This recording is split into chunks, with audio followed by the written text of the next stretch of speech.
Okay, we finally found some time and all the parts gathered to start disassembling these KLX250S forks from, I believe, a model 2007 Kawasaki KLX.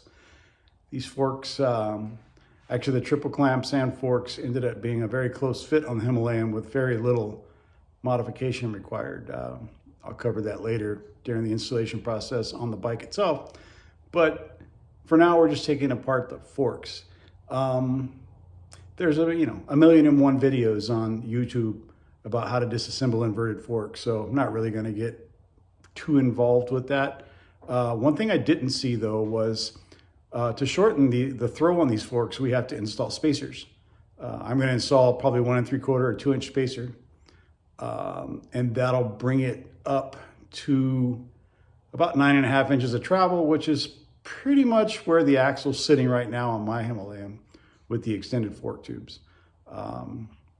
So we have to get the cartridge out, and then we have to disassemble it.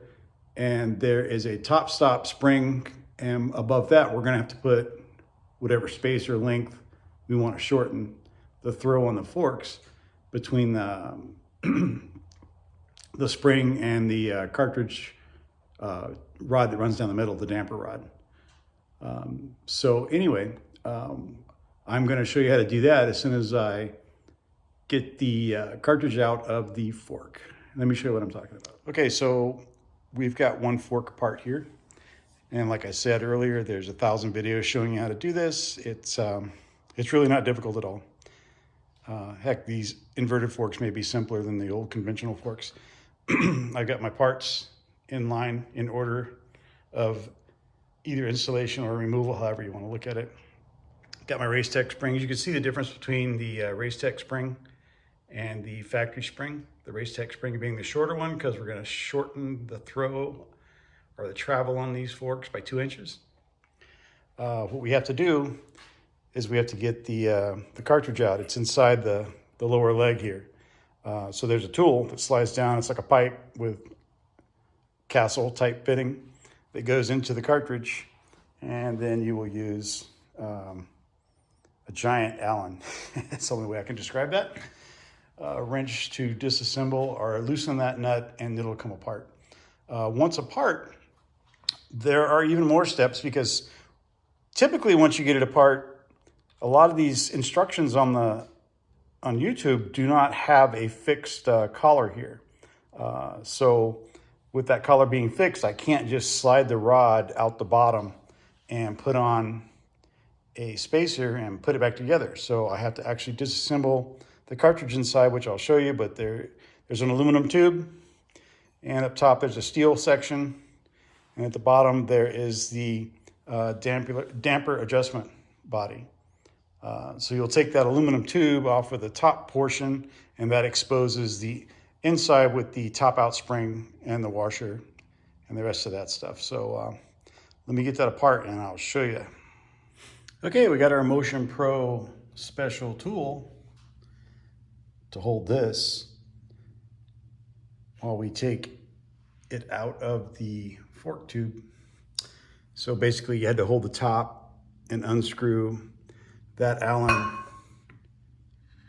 that's threaded into here, and you slide the tool inside here to hold that star fitting there.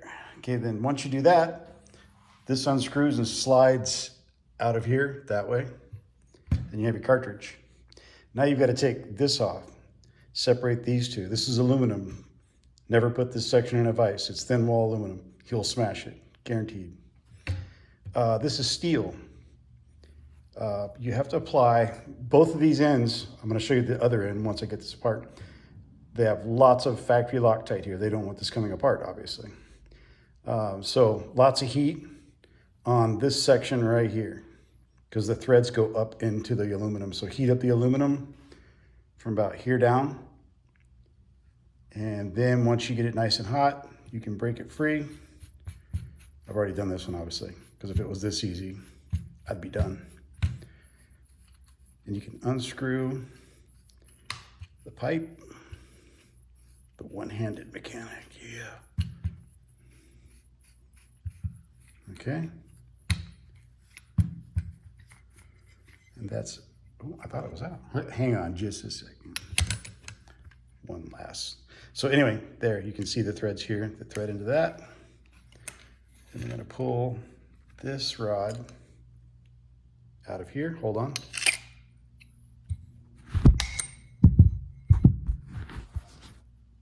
And then we end up with this assembly.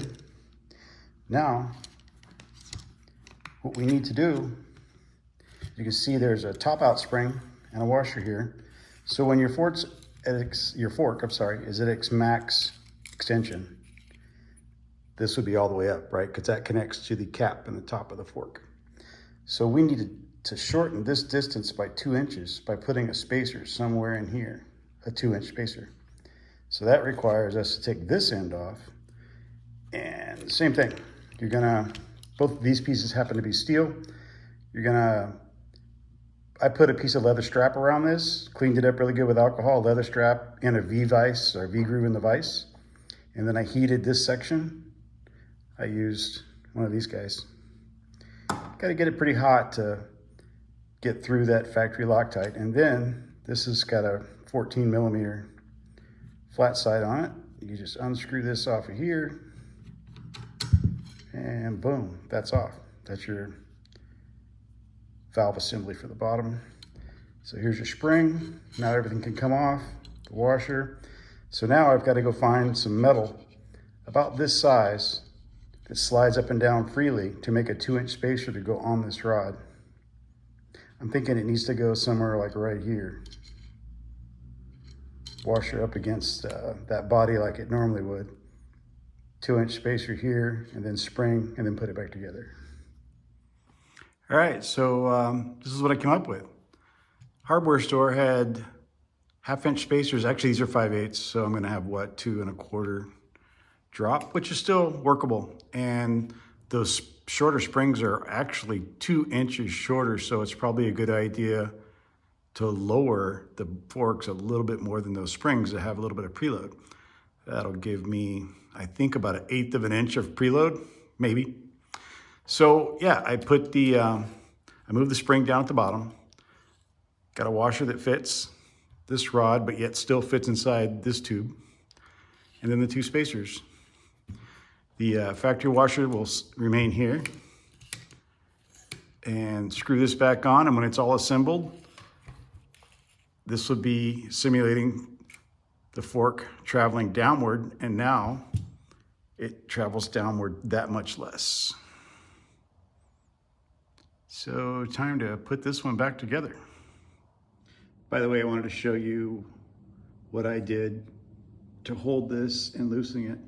Anyway, so I put the tool in the vise, the mini vise. I don't have a big vise yet, sorry. Lock that in there like that. Applied the heat here, generous heat, like probably hotter than you realize you need to get it, but not too hot. That helps a lot, right? Then long skinny screwdriver, held that with my feet and cranked it off. If you get it hot enough, it'll come off. Well, there we go, one down, exactly 2 inches shorter. Okay, here we go. Second fork, got it set up. Gonna heat this area right here with this guy. And then attempt to hold that with my foot again and unscrew that aluminum tube. This will take a while. You don't need to watch. And there we go. I heated it up. You can actually see the Loctite bubbling around the bottom, so that's when you know you're warm enough. Okay, so that got this out of this tube and exposed the bottom valve. So now I need to remove this from here, just like on the other one, so I can put the spacers here.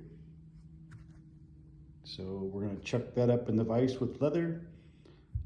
And this guy actually has flat sides for a wrench. Makes it a little easier. By the way, when you're warming this up, maybe do it at an angle like this, because this is a plastic type Teflon seal, so you don't want to melt that. It could get expensive. We'll talk about expenses here in a second. Some sacrificial electric tape, so I can slide the new seal on without encountering these edges are pretty sharp here. So this helps them go on a lot easier. Going back together, installing the new seal. Seal driver's nice. I'm using a lot of tools here that a lot of YouTubers say you don't need, but it sure is making things easier. I kind of like that. Don't forget to bleed your valve. At first it's pretty easy to pull up, but as it fills with oil, it gets stiffer and stiffer. Got to do this before you take your measurement for your air gap. Otherwise, it'll change, right? Well, the second one went a lot faster. To be expected, I guess. Anyway, yep, all together, new seals, new oil, new springs, lowered 2 inches, air gap at 90. And it did have about a 1/4 inch of a preload. I included the washers that Racetech sent just on top of the springs right before the cap goes on. It gave me a little more, but I don't know, we'll see. These are ready to go. That's ready to install. So, man, the next thing is to start wrenching on the motorcycle. Anyway, if you liked the information in this video and it helped you or will help you, please give me a thumbs up and consider subscribing. Better go give that torch back to my wife. That's a cooking utensil. I could get busted. See ya. Ride safe.